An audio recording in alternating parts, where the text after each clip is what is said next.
What's up, my wizards? It's Dev from SBMTG on the YouTube.com. Down there, we enjoy Magic quite a bit. And today, I've got a competitive deck tech for you, and it's one that I've been teasing for a while. This is Abzan. Well, this deck's been through a lot more evolution than some of the decks that I've done recently. You guys remember that I've been teasing Abzan Constrictor for a really long time. Had that deck going for a while, but decided to drop the snake and go with an energy theme. Didn't quite like that either, so I tried out Sam Black's Abzan tokens from the Pro Tour. Deck seemed really fun and cute, sorry, but just wasn't quite where I wanted to be with Abzan. Then I tried an Abzan aggro list that played like 16 1-drops and had an artifact theme, like it was kind of like Abzan vehicles, like a Mardu deck that played green instead of red. Didn't quite like that either, but I finally arrived at a list that I'm proud of giving to you now, and I think is very well equipped to deal with what the current standard is shaping up to be. Finally, I get to bring you Abzan Delirium. That's right, Delirium deck. And I know you may be saying naysayers, and I don't blame you. I know that Delirium has the reputation for being a pretty turtly deck, and we're no exception, but I actually think that Abzan Delirium has a lot of the necessary tools that we need right now to take down some of the most popular strategies in the format since the Pro Tour. I've seen a lot more zombies online lately, and the deck has a lot of great main deck options against zombies, and obviously seen a lot more Aetherworks Marvel online lately, and we've got a great sideboard plan against Marvel. So a lot of our early game is just sufficiently attempting to hinder their game plan. You know, once we've done that, we can pivot to offense and keep the pedal down. We've got a lot of really good big threats that are hard to answer in this deck. So let me show it to you. Well, for this build, I'm actually going to start with the sorceries and instants and stuff like that first,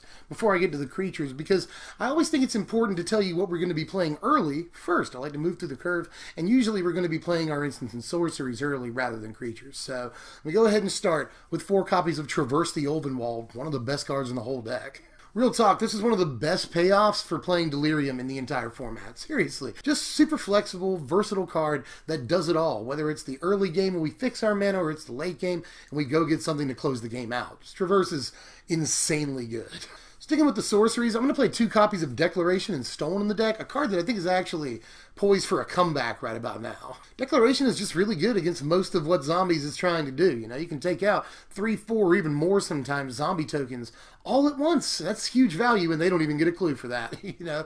Or you can just take out the biggest Diagraph Colossus, you know. You can even just like remove a Lord of the Undead or something, take away the buff from everything. So against Zombies, this has a lot of viable targets, and against Marvel, it can be insurance against Ulamog. And yeah, I know, they got to cast their Ulamog, they got to blow away a couple of permanents, but at least it's a 2-mana answer for Ulamog.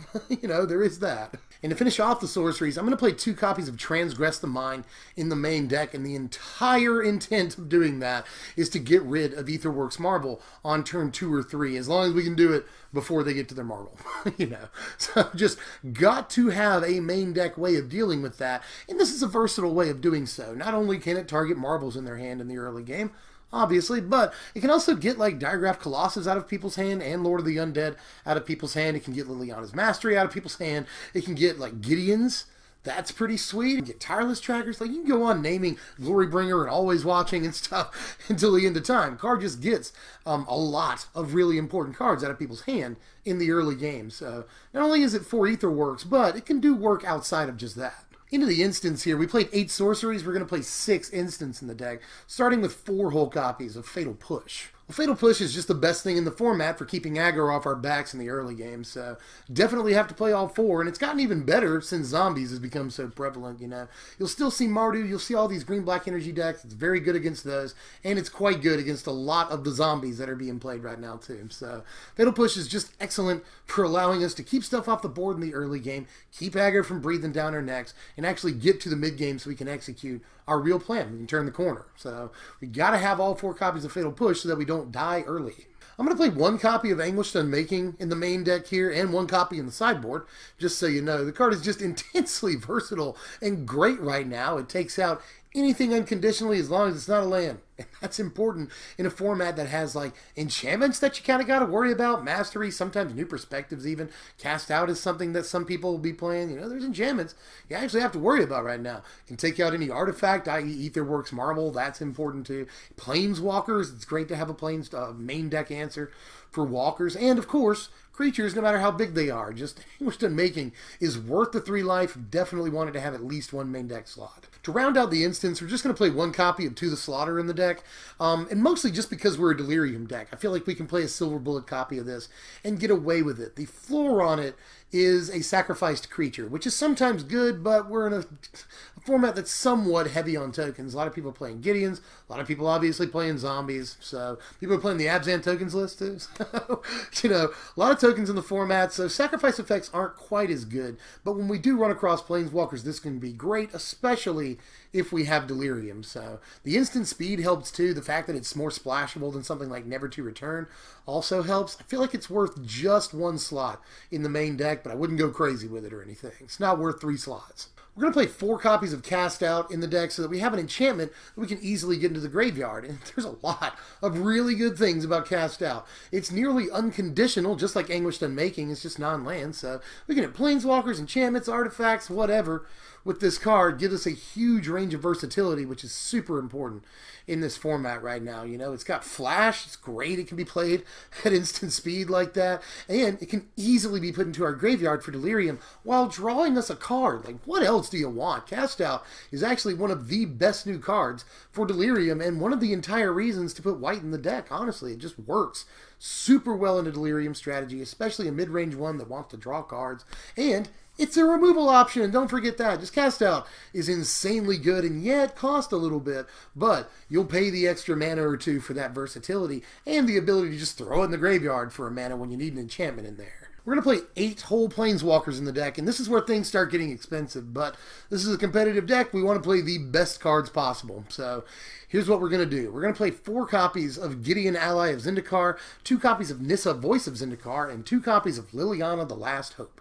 Well, Gideon is just more or less the best Planeswalker in the entire format, and a great way to turn the corner. You know, we can control the board in the early game with our removal and with Transgress the Mind, stuff like that, you know, and then drop our Gideon and just start getting guys every turn, maybe getting an Anthem eventually. You know, we can just have a 5/5 to swing in with. All of that is great, and I want to play all 4 Gideons because he's one of the best cards, not only in the deck, but in Standard. So we'll play some of those. We're going to play 2 copies of Nissa, and yeah, I know suddenly this is a green-white tokens deck, but I actually think green-white tokens is great when dealing with a deck like zombies. You know, we can clog up the ground just as well as they can with Gideon and Nissa, you know. We've got a couple of different Planeswalkers that provide Anthem effects. That's super sweet, too. And Nissa's ultimate is pretty awesome as well. So we'll not apologize for playing 2 Nissa. I feel like this slows down aggro a good bit. It's great against control, and we can resolve it easily on the play against control as well. So Nissa's good there, you know. Just Nissa's got a lot of play in this format right now, and even though she's not great against Marvel or anything, she'll usually come out in that matchup, she's still fine against the majority of decks in the field right now. And Liliana is just always decent. Not only can she take out early game creatures, which is great. You can take out Crypt Breakers, Dread Wanderers, and stuff like that. The occasional Toolcraft Exemplar that you still see. A lot of one-toughness creatures running around right now. But she can also provide some Delirium for us, put some cards in our yard. She can bring back any of our huge creatures, and literally every creature we're playing is great to bring back with a Liliana for one reason or another. So just provides a lot of, you know, resiliency. That's really important. And if you get to her ultimate, which you usually won't, but if you do, it's lights out if you have enough turns. Now we're going to play 10 creatures in the deck, and that doesn't sound like much, but our Planeswalkers are what's going to provide most of our offense, and a lot of our creatures are big dudes that can just like KO the opponent later on in the game. But we're going to start with a contrast to that, 4 copies of Grim Flayer. Well, Grim is just good at nearly any point in the game, you know. Early on, he can help you get Delirium, especially if you can resolve him against control. He'll have a pretty good chance of getting in, and he can fuel Delirium for you and make himself big. That's cool. Or, later on in the game, when you top deck him sometime in the mid or late game, he can often just come down as an automatic 4/4 guy, so that's awesome too. He's just more or less always worth the investment, even if you play him late, and again, great top deck. So, just something that fuels our Delirium is great. Once we get Delirium, is a really good investment no matter when we play him. Just fantastic card for the deck. Grim Flayer will always be a 4 of in any Delirium list. We're going to play 3 copies of Walking Ballista in the deck for a couple of reasons. First of all, Delirium deck, we need artifacts. We've got a total of 4 artifacts in the deck, and they're all creatures. And we have the option of just dropping a Walking Ballista into the graveyard for 0 mana and having 2 card types right then and there. That is a cool option to have, but Walking Ballista is great, again, just like Flayer, at nearly any point in the game.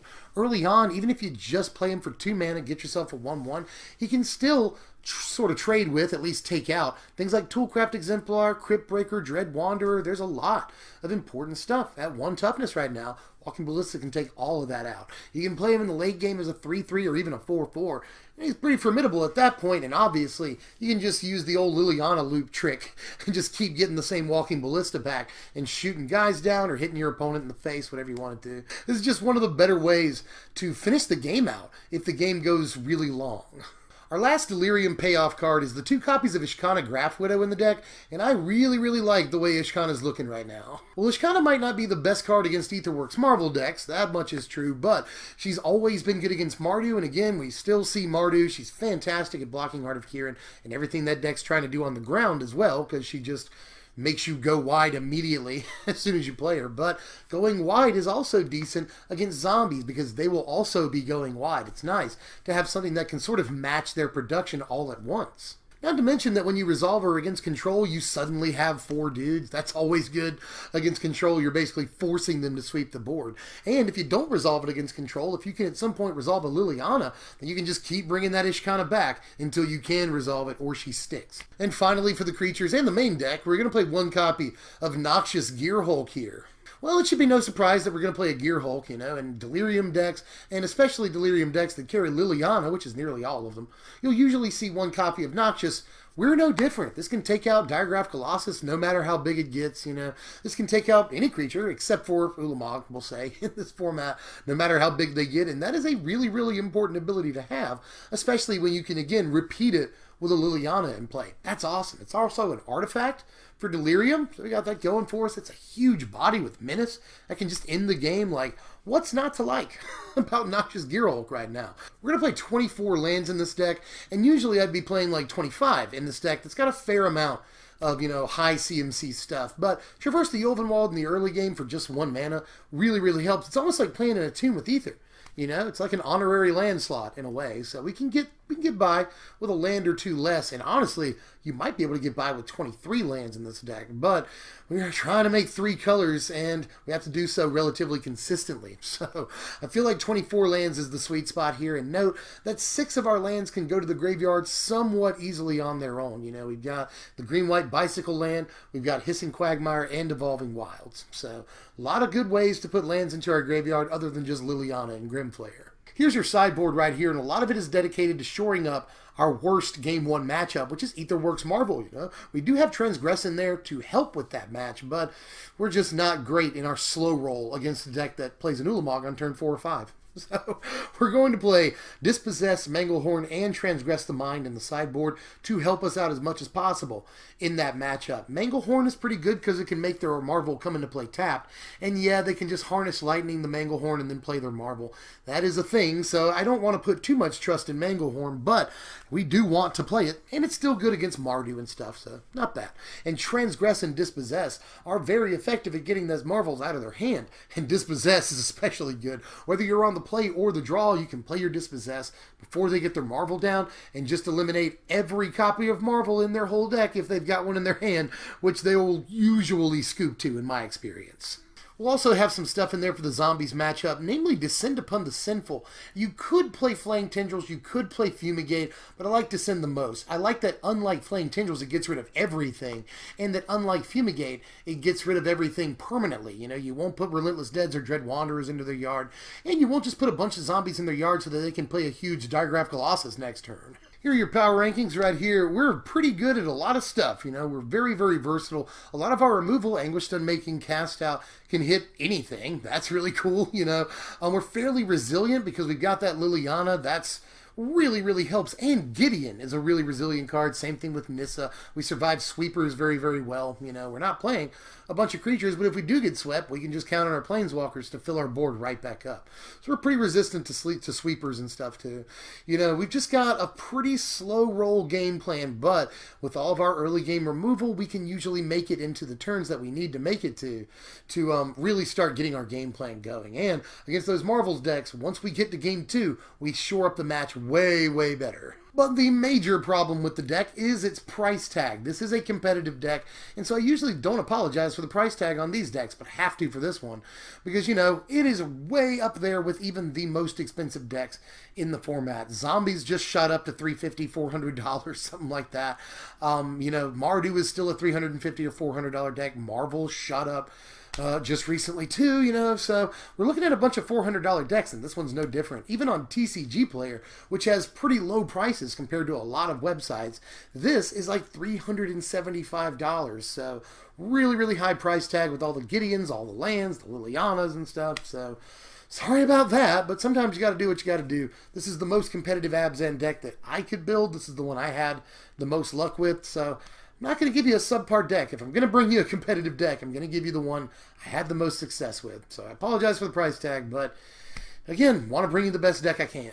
But what are we doing next time? That's always an important question. Next time, a monocolored deck, both of which are sort of mid-budget. You know, I'm aiming at about $100 for both of these decks. One, Big White. Gonna put that one right back in the running. Big White, just a white deck that's basically a mid-range deck.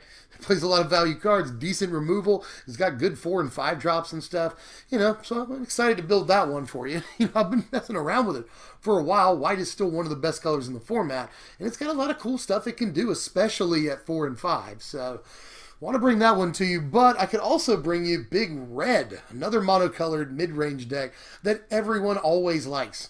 You know, we've obviously got a lot of good options in red now too. A lot of good removal, decent sweepers like Sweltering Sun, good top-of-the-curve options like Glorybringer, so let me know. Let me know. It's the battle of the monocolored decks. Big White, Big Red, which one's next? But if you enjoyed this content, you can always hit the thumbs up button. Helps me out a lot. You can hit the bell for all the deck tech notifications when they happen. You can follow us on Twitter at SBMTGDev, or you can even check out the Patreon at patreon.com/SBMTG. And I am Deb from that place, and I will see you guys next time. Thanks for watching, my wizards.